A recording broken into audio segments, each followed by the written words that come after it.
Assalamualaikum warahmatullahi wabarakatuh.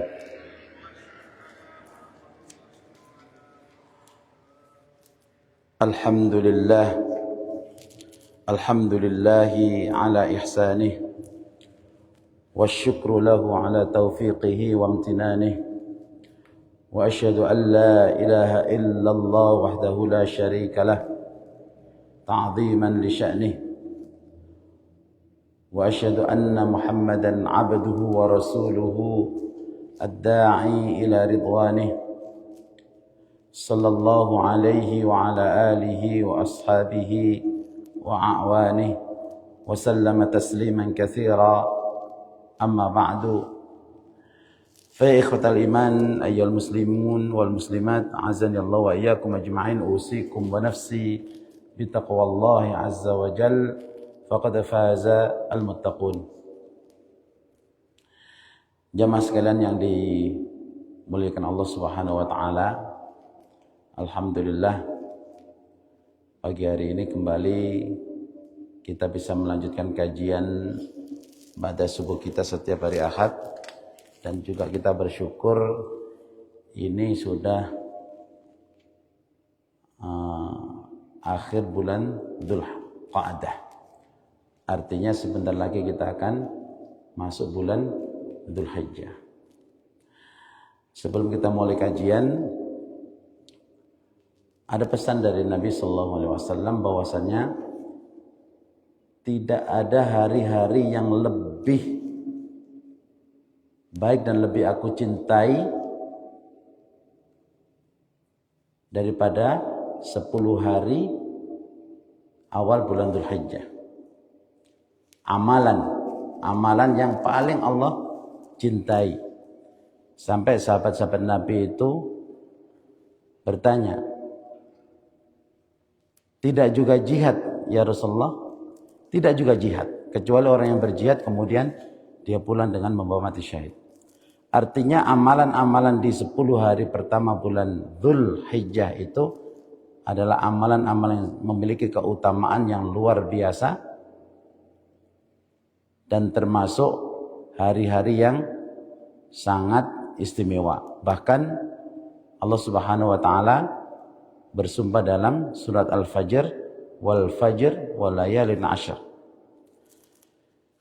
Dan dijelaskan di situ bahwasanya 10 hari itu adalah 10 hari awal bulan Dzulhijjah, dan di antara amalan yang paling Allah cintai adalah berpuasa pada 10 hari Dzulhijjah tersebut, kecuali tanggal 10.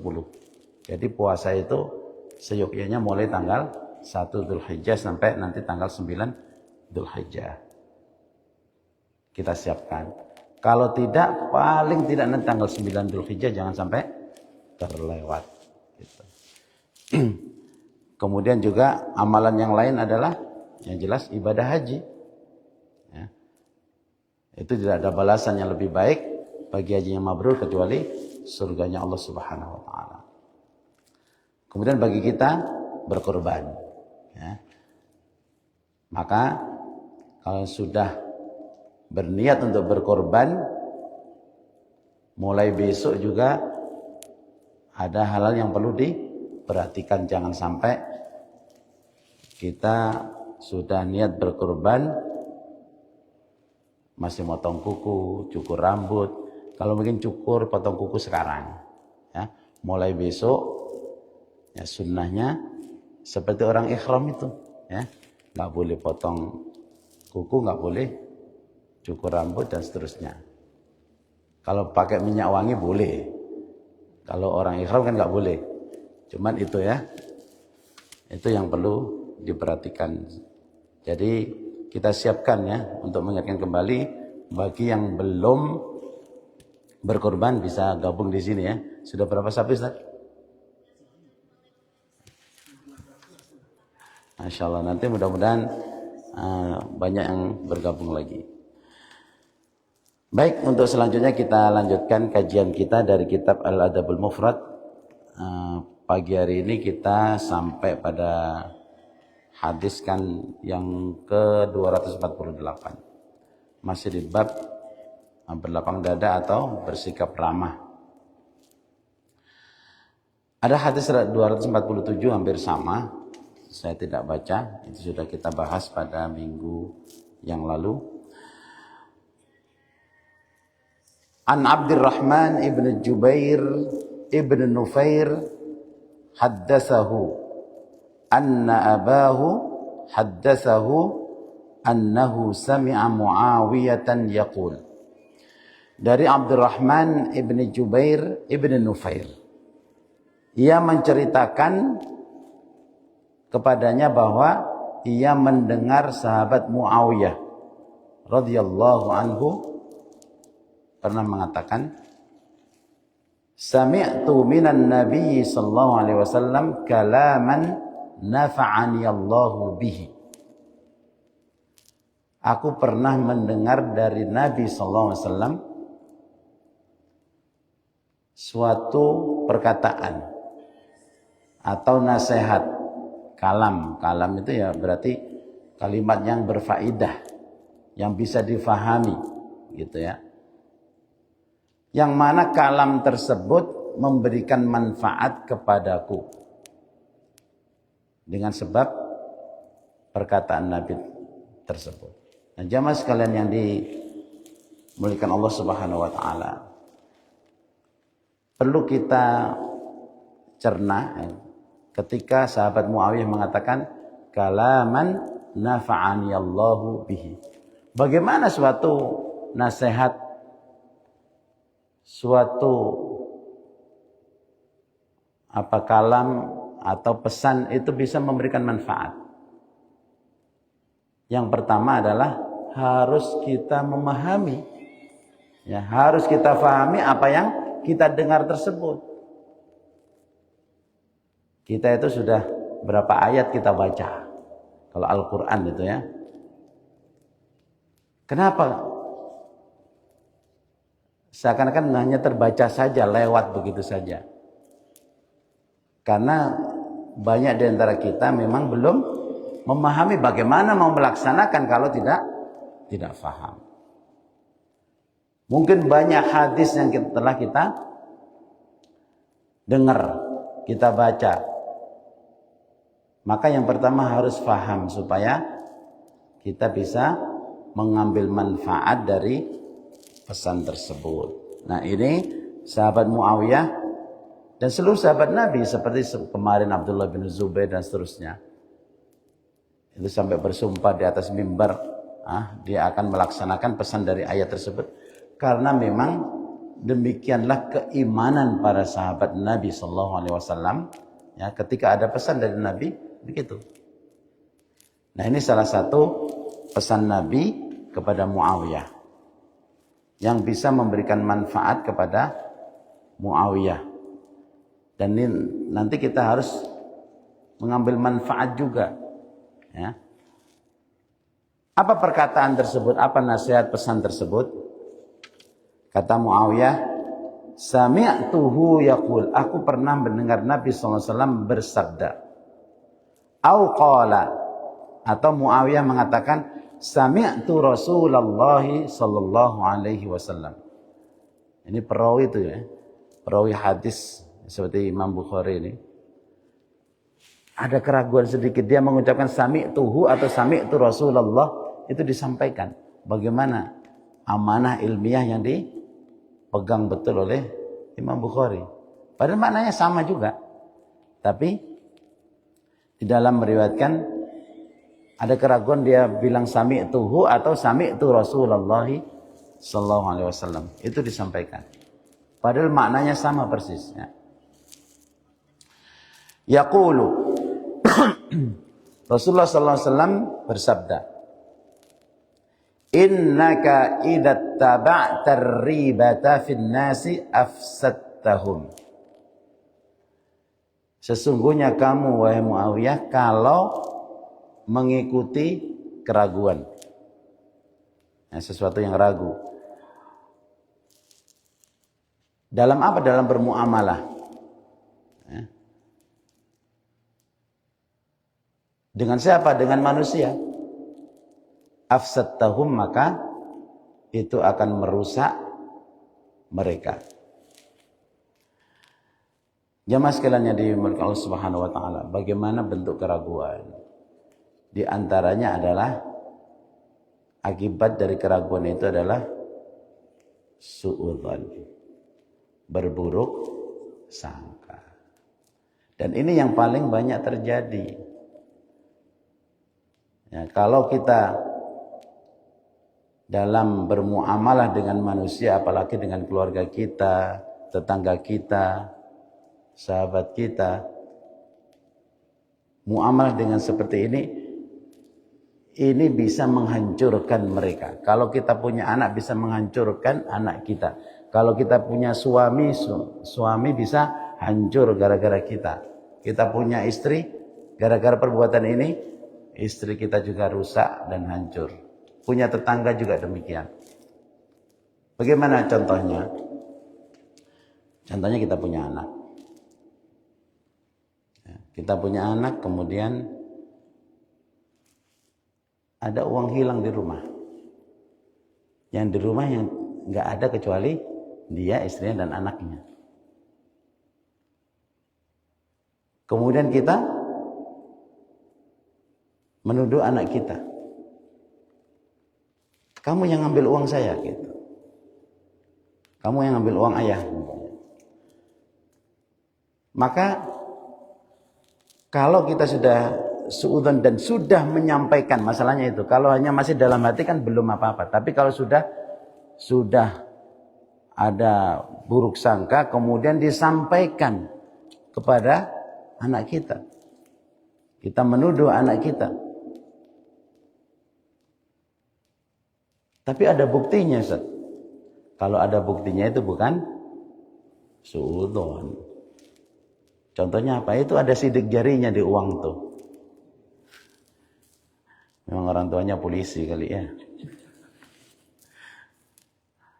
Atau itu saya apel seri nomornya itu. Nah, uangnya itu ada di dompet anak saya. Hebat juga orang tua yang ngapalin seri nomor uang gitu. Atau ya tadi, tapi di rumah ini tidak ada kecuali dia. Kan gitu.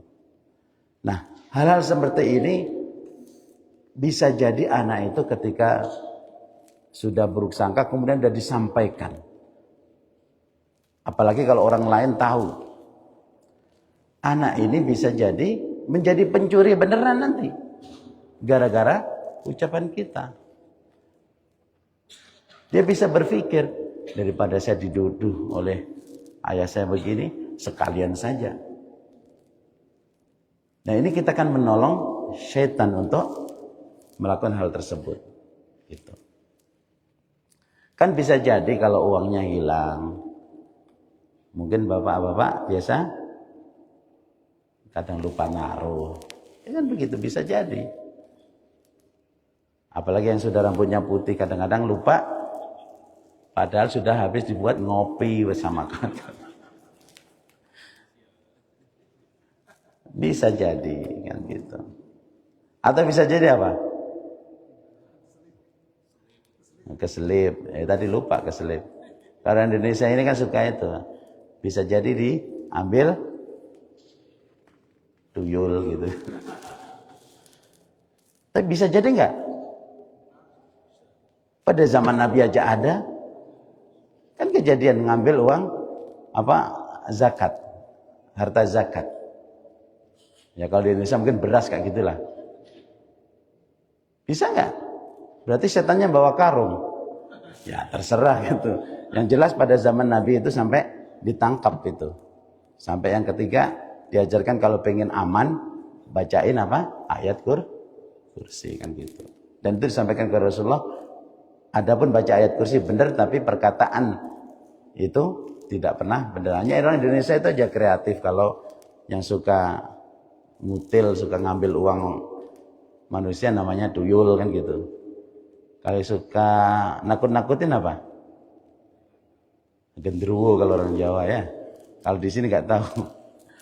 Itu kreatif aja. Artinya bisa saja setan kadang-kadang ingin menghancurkan keluarga itu begitu. Ya. Kalau kita ragu, jangan berburuk sangka kemudian disampaikan. Itu kenapa? Itu bisa merusak mereka. Atau seorang istri, suami lagi pegang HP, dengerin gitu kan, yang ngajak ngobrol perempuan,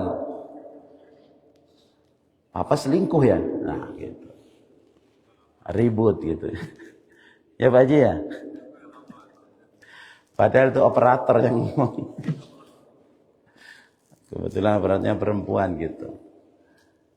Nah, seperti itu kalau kita ini tadi, idza taba'ta riba, keraguan yang diikuti, buruk sangka yang diikuti, itu bisa rusak.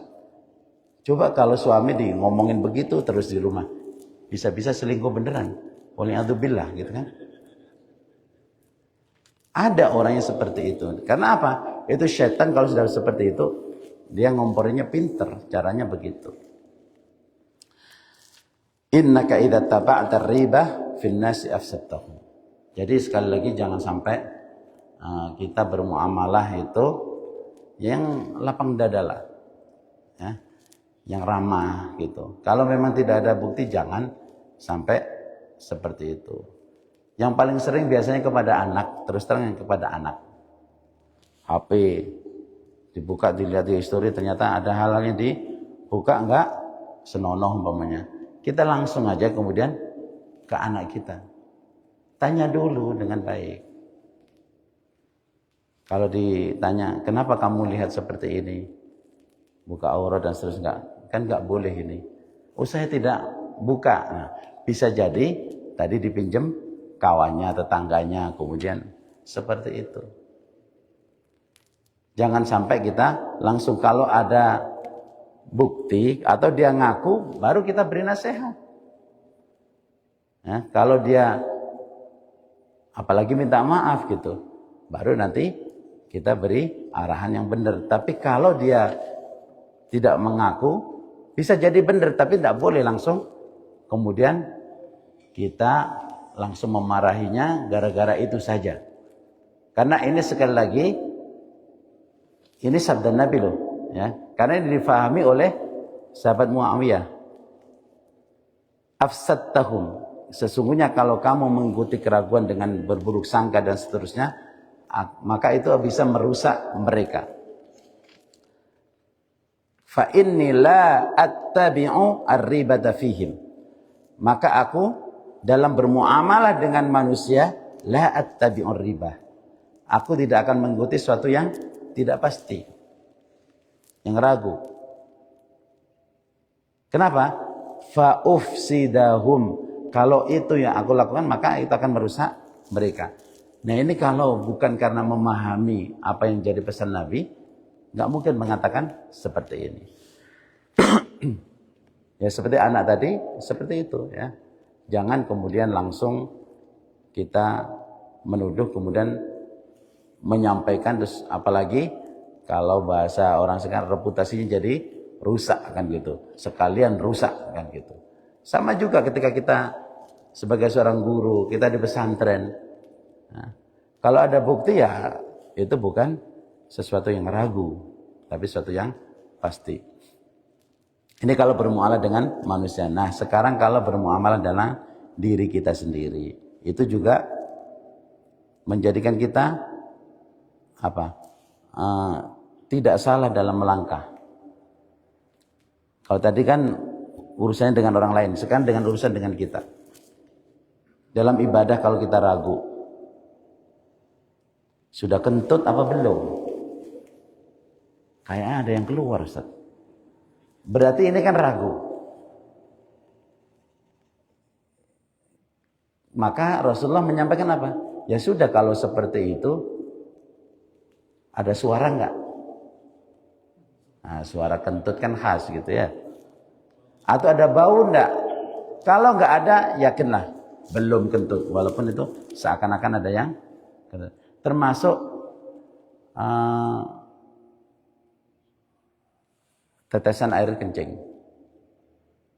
Itu kadang-kadang kan bagi beberapa orang yang bukan dol ya, tapi sudah mulai gitu kadang-kadang Nah seperti itu juga harus kita pahami.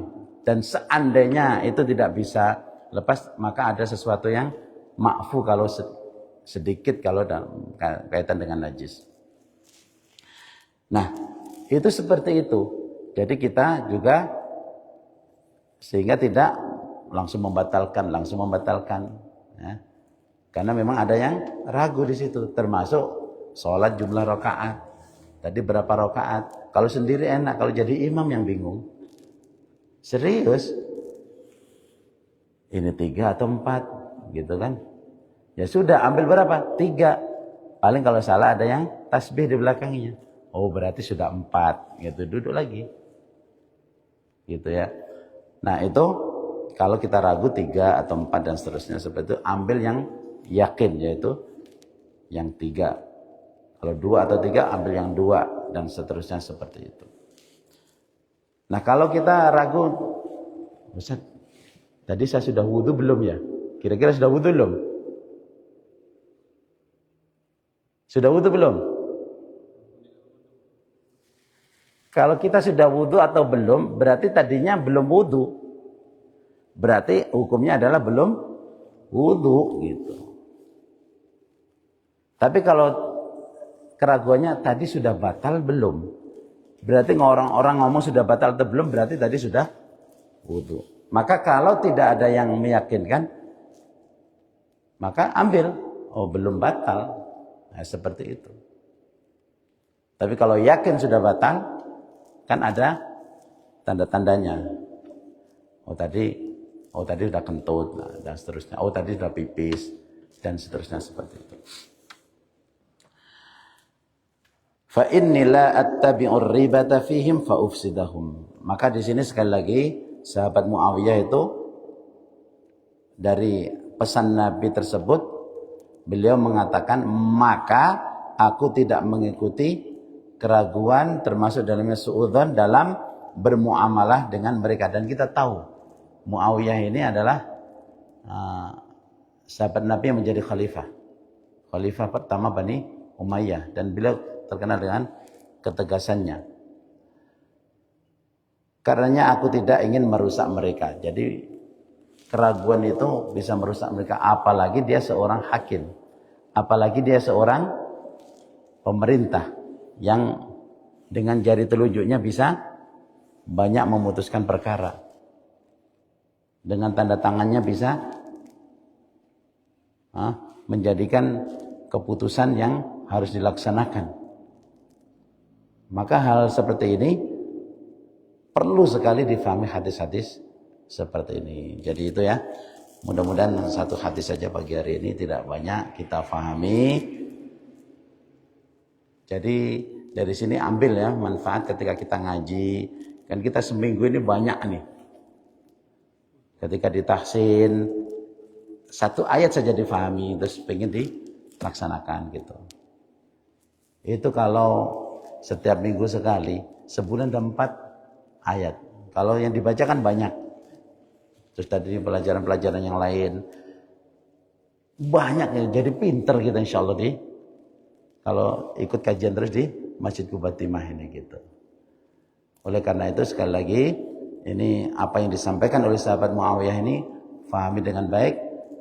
Jadi apa yang kita dengar fahami, baru kita mengatakan bahwasanya oh itu pesan itu memberikan manfaat kepada saya. Seperti ini mudah-mudahan ya paling tidak ada yang bisa kita terapkan dalam kehidupan kita dengan keluarga kita, anak kita, istri kita, tetangga kita. Kalau yang guru dengan siswanya, kalau pesantren dengan santrinya dan seterusnya. Mungkin ini saja yang bisa saya sampaikan. Hadanallahu ikum ajma'in. Subhanakallahumma wa bihamdika nasyhadu an la ilaha illa anta nastaghfiruka wa atubu ilaik. Assalamualaikum warahmatullahi wabarakatuh.